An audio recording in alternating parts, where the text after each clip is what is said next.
aller plus loin, justement sur le développement des relations entre Rabat et Caracas, nous rejoignons tout de suite à Rabat Mohsin Mounjid, spécialiste de l'Amérique latine. Bonsoir.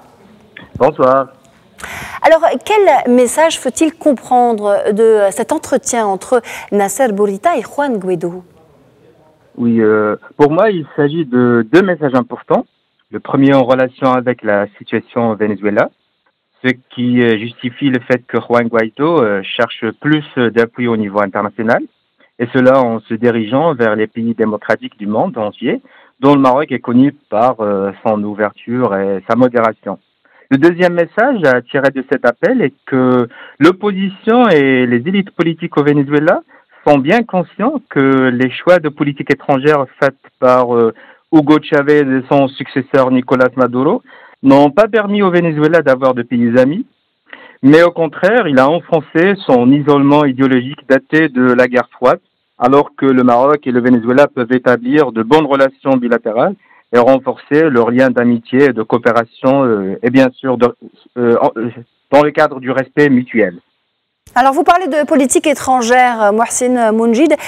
Quelles seront justement les marges de manœuvre d'un éventuel nouveau gouvernement à Caracas pour revoir sa reconnaissance de la pseudo-raste? Oui, alors sur cette question, l'éventuel gouvernement à Caracas pourra se rallier facilement aux positions d'autres pays de l'Amérique latine. D'ailleurs, depuis 2000, on a assisté à une vague de retrait de reconnaissance de la pseudo-raste dans cette région du monde.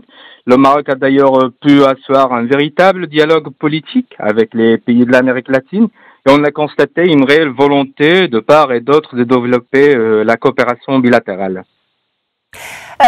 Selon vous, quel scénario se dessine désormais au regard de l'évolution très rapide de la situation au Venezuela, on le voit? Écoutez, le Venezuela aujourd'hui est en train de vivre une nouvelle étape de son histoire contemporaine. Le régime de Nicolás Maduro est de plus en plus fragilisé. Je pense que le scénario qui se dessine dans l'horizon va plus vers de nouvelles élections libres et démocratiques.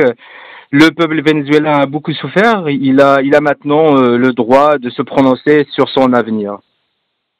Mohsin Mounjid, spécialiste de l'Amérique latine. Merci pour toutes ces précisions. Je rappelle que vous étiez en direct avec nous depuis Rabat.